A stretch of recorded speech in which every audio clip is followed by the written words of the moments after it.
over the contents of the finance bill, with a section of Kenyans arguing it doesn't address the concerns by the common mwananchi.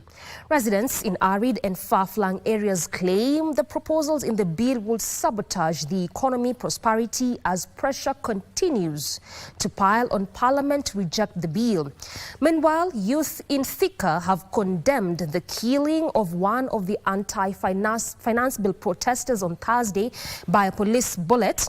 They have called for speedy prosecution of the police officer who allegedly shot and killed 29-year-old Rex Masai.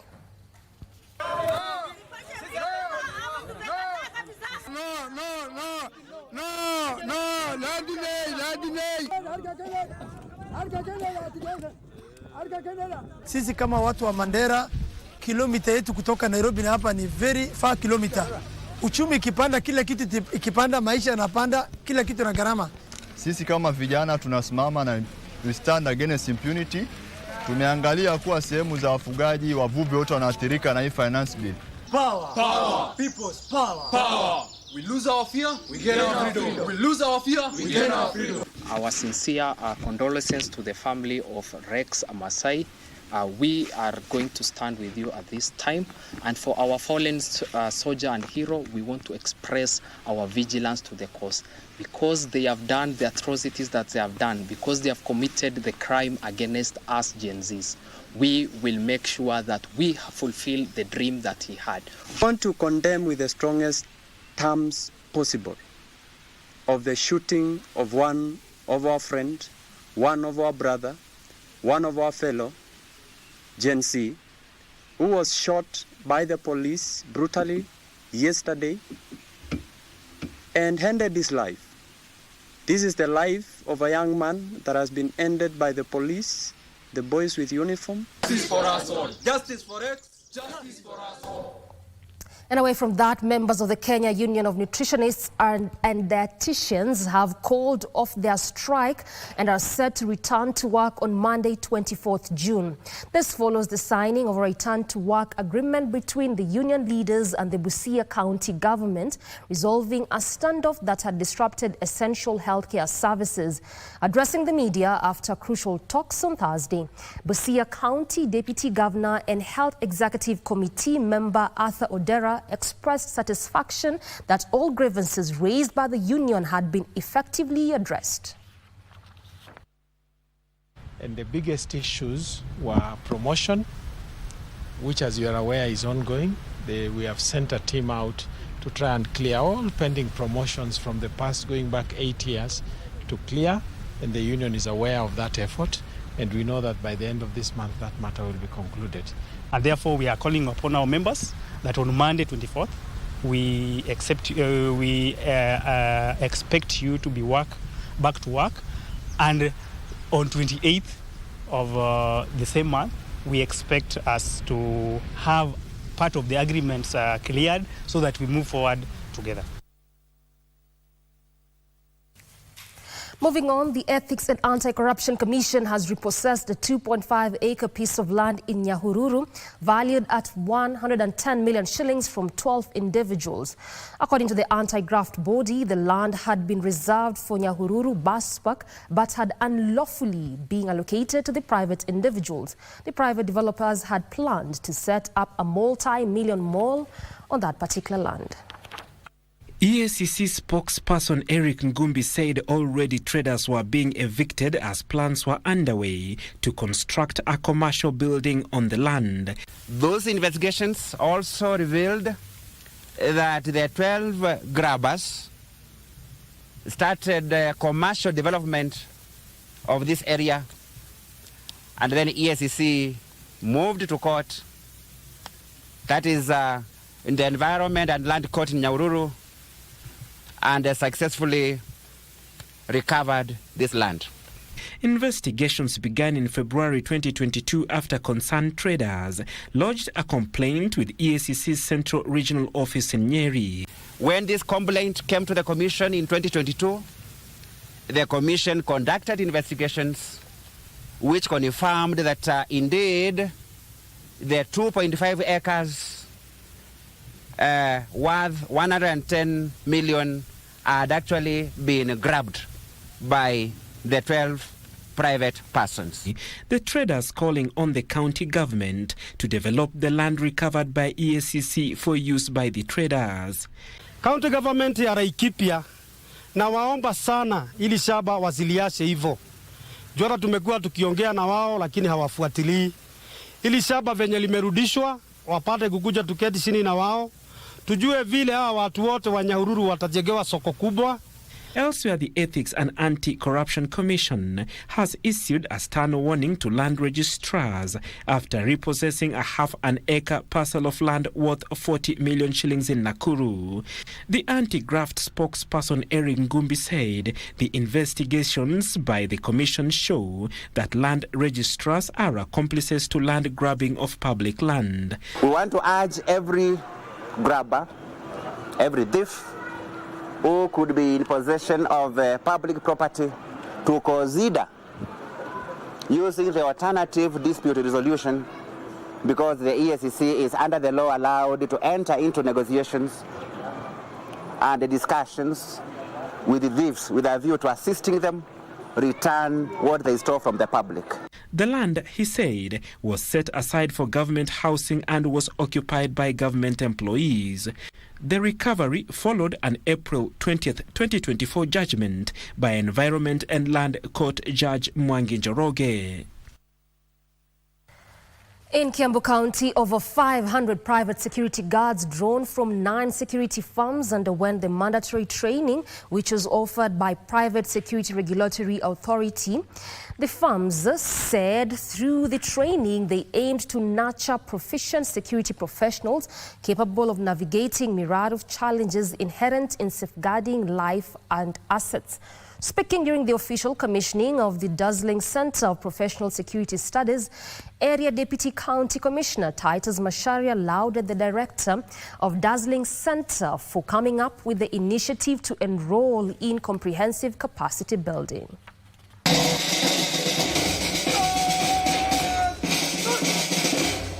We appreciate the changes that are coming and the things that they have done for us. We continue to pray, to hope that they shall support us, and we shall be ready to cooperate with them and make sure that we make this industry more professional than it has been.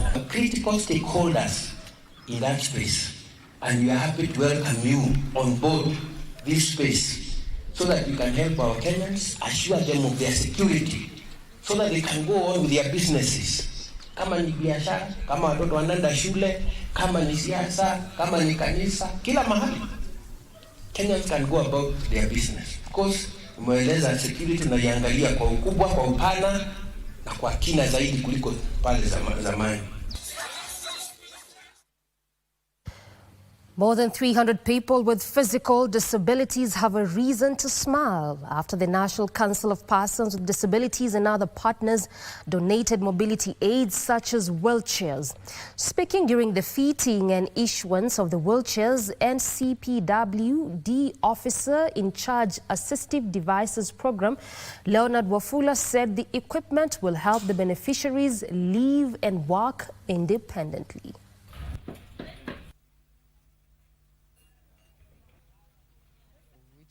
Our beneficiaries who are here, sometime back in January, we assessed them so that they can get this the wheelchair. So today's what we are doing fitting and issuance of those wheelchairs so that they can help them in terms of mobility.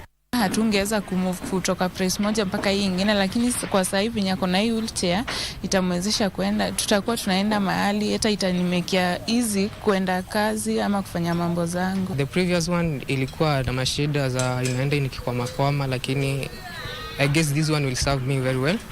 Ni asante sana kwa kusaidika na mbarikiwe.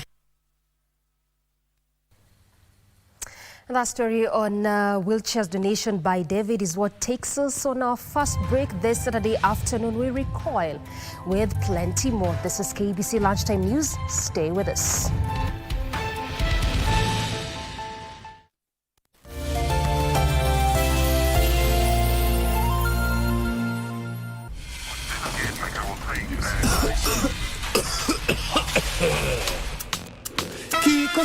kucha muda wowote, kutokwa na jasho kwa wingi usiku, uchungu kwenye kifua, afya kudhoofika, tafuta matibabu. Labda ni TB ni ugonjwa wa kweli, ukipimwa matibabu yapo utapona. Daktari kumshauri tumia dawa kwa nidhamu, elimu tupashane tupige vita TB. Mwa TB waishi poa.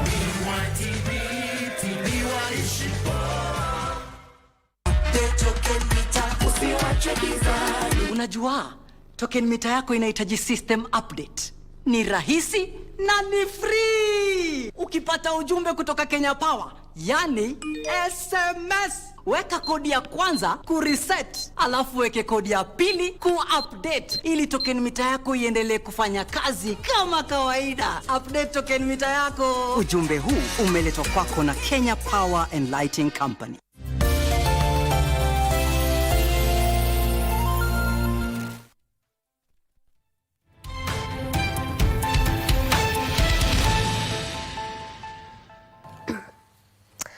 Welcome back to some health matters now, where stakeholders in Garissa have raised concern over the low uptake of the human papilloma virus, with parents in the county allegedly opposing the vaccine due to concern over its safety. Garissa County Non-Communicable Disease Coordinator Nuta Mohammed has disclosed that between January and May this year, over 124 girls received the first dose, while 132 went for the second dose of the vaccine. Meanwhile, religious leaders in the county are asking the Ministry of Health to involve them in reaching out to residents on the need to shun cultural factors attributed to the low uptake of the vaccine.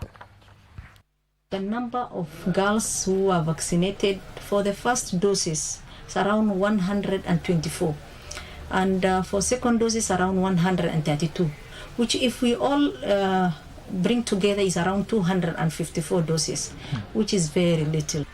Watu wengi walisema hiki kitu ni family plan ambayo wanapatiwa wasichana wetu wakiwa wadogo, ndio baadaye wakikuwa ukubwa wasizae. Hiyo ni uongo kubwa sana, uongo tupu. Hii sindano watu wanatege 10 to 12 years. Na inasaidia mtu akipata ugonjwa wa cervical cancer, inazuia, it's earlier treatment. Hivyo watu wachukue ruhusa ya wazazi. Sivyo, we don't want a conflict to happen within the society. Na hiyo itakuwa nini? Kuhamasisha wazazi na kuhamasisha. We now want to turn the crack to the UDA chairmanship elections, which were supposed to be happening along Ngong Road today at the UDA headquarters. I understand that Governor Johnson Sakaja is set to face off with the Embakasi member of National Assembly, that is James Gakuya, but that has been postponed. Our very own Abdiaziz Hashim is our eyes and ears on the ground there. What are you gathering so far, Abdi?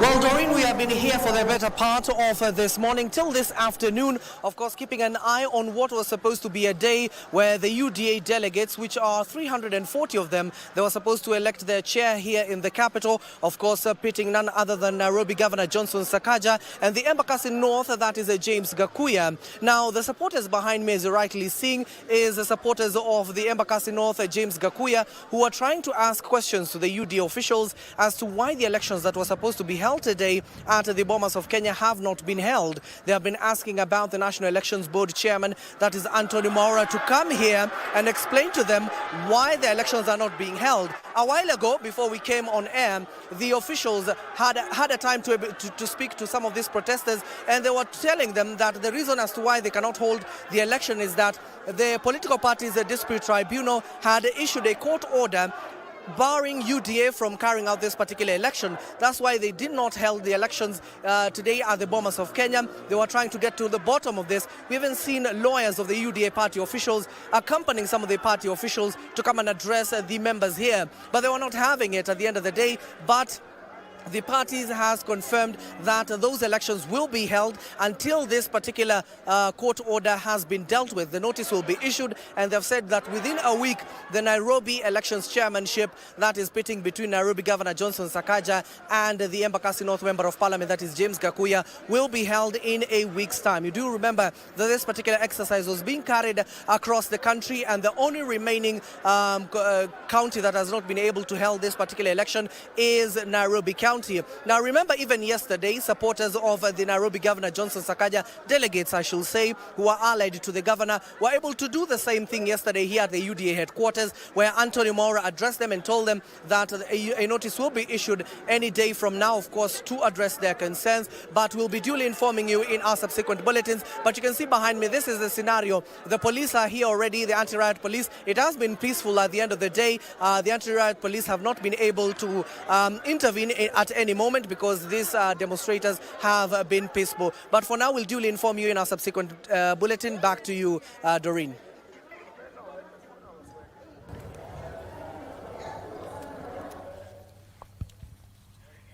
Thank you very much, Abdi, for that detailed report. That is happening at the United Democratic Alliance headquarters along Ngong Road here in Nairobi, where the grassroots elections are seeking to get the chairman of the party in Nairobi County. And of course, Abdi Aziz Hashim is our eyes and ears there, and momentarily in our subsequent bulletins, he'll be giving us a detailed report of how this day would have transpired as far as those elections is concerned. We continue our coverage here in studio, where the Syrian Bank, in collaboration with the Oiko Credit and Aqua for All, have launched a finance program that will integrate climate action and gender inclusion in water, sanitation and hygiene financing.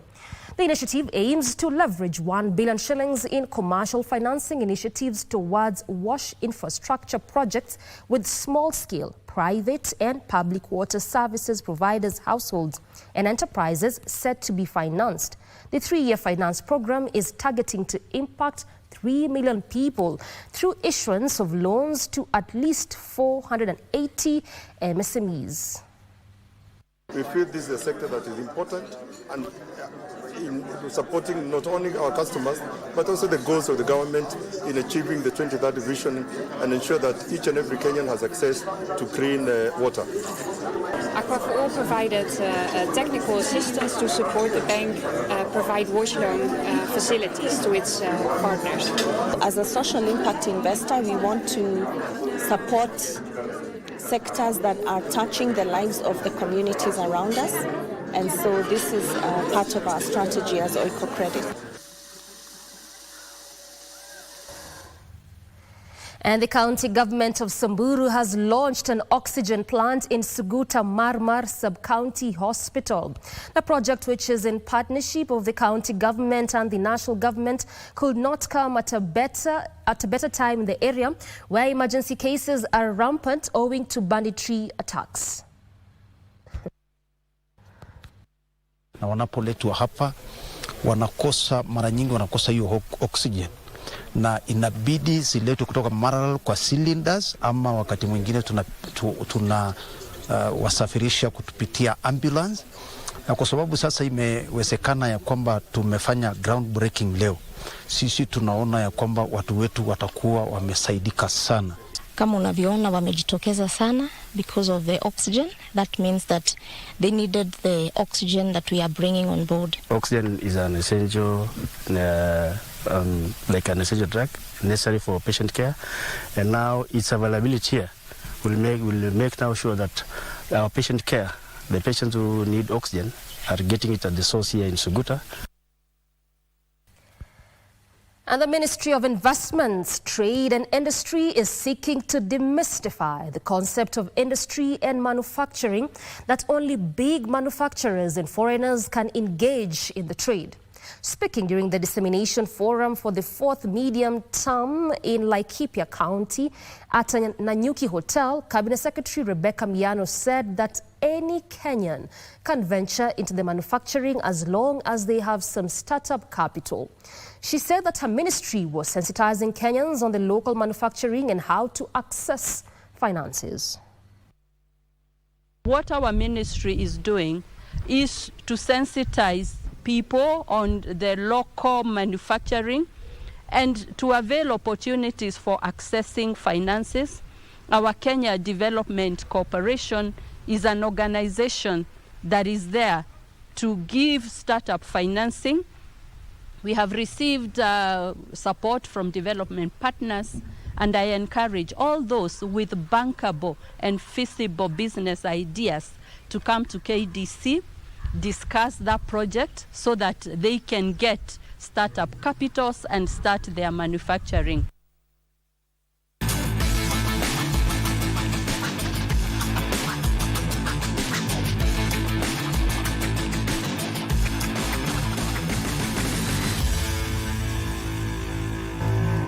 The very latest in the sporting scene now, where the Confederation of African Football (CAF) has released the dates for the Africa Cup of Nations and the Women Africa Cup of Nations. The 2025 Africa Cup of Nations are set to start in December 2025 to January 2026 in Morocco, while the 2024 Women's Africa Cup of Nations have been postponed to July next year. To Kemmerer, and Kemmerer finds the back of the net with an absolute... The Confederation of African Football announced the 2025 AFCON, set to be hosted by Morocco, will begin on 21st December 2025 to 18th January 2026. The scheduling will see the 24-team finals collide with the Premier League's and the UEFA Champions League's calendar. CAF had previously scheduled the tournament at the end of the European club season in June and July, but those dates changed due to collision with the FIFA's inaugural 32-team Club World Cup. The qualifying group draw for the 2025 AFCON will be made on 4th July, with qualifiers set to be played in September, October and November. Meanwhile, the 2024 WAFCON, also set to be held in Morocco, will take place between 5th and 26th July next year. Following the delay, CAF will be questioned about its commitment to the women's game, given that the 2020 edition was cancelled due to the coronavirus pandemic, while the men's 2021 tournament was merely postponed. Deciding when to hold the 12-team 2024 WAFCON finals was complicated by the fact that the record 9-time winners Nigeria and Zambia will be participating in the Paris Olympics this July and August. The qualifiers for the 2024 WAFCON were completed last December, meaning that the players and coaches will have waited over 18 months for the finals by the time the tournament starts. And Poland are the first nation to be eliminated from the Euro 2024 after they lost 3-1 to Austria in their second match of the tournament, while France and Netherlands have tied in Group D with 4 points each after they failed to score against each other, resulting to a draw. Meanwhile, the match between France and Netherlands ended in a barren draw after Xavi Simon's goal was ruled out in the second half. And Peru played to a goalless draw with Chile in their first match of the ongoing Copa America football tournament. The match was played early today morning at the AT&T Stadium in United States. Ecuador are set to play Venezuela tonight before Mexico face off Jamaica. And that is invaluable. Doesn't Chile have numbers in the box? Vargas across, Sanchez! May have run into his own player, headed up, and it's over Galese. It's Vargas, and then it's taken away. An inviting ball up.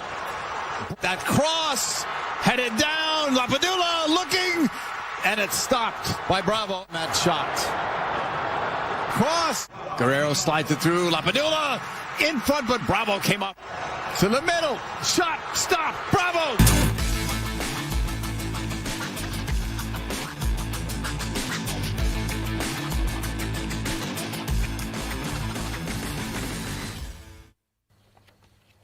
All right, time for us to close and sit ground for the next program. This has been KBC Lunchtime News. Definitely appreciate your valued company. I'm Doreen Arange. Byron Abuli has been our sign language interpreter.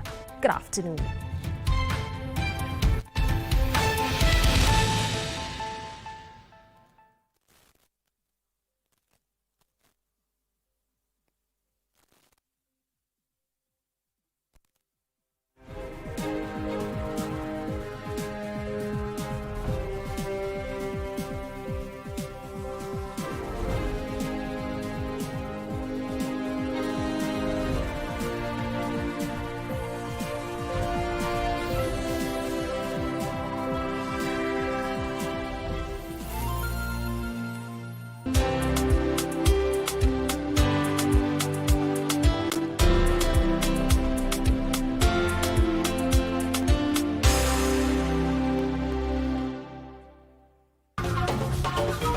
Wiki hii kwenye Mkulima tutaangazia kilimo cha dragon fruit. Dragon fruit ni kitu new kwa market. Market yake inafanya vizuri fruits, ukiuza products zako zinaenda vizuri. Haina magonjwa mingi. Haitaji hiyo kazi mingi, even in semi-arid places unaweza lima. So ni a fruit of choice. Ungana nasi Jumamosi saa 10:30 hapa KBC Channel 1 kwa mseto kamili wa kilimo. He's loyal, but I believe he can be swayed. Nitajua vile nitadeal na yeye. Do you want to file a formal complaint? And say what? That he held my hand. Where is she? That sister of ours, Christabel. We're beating you at your own game. You think? Unafikiria baba yangu alikufa na siri zako zote? Where was my dad buried?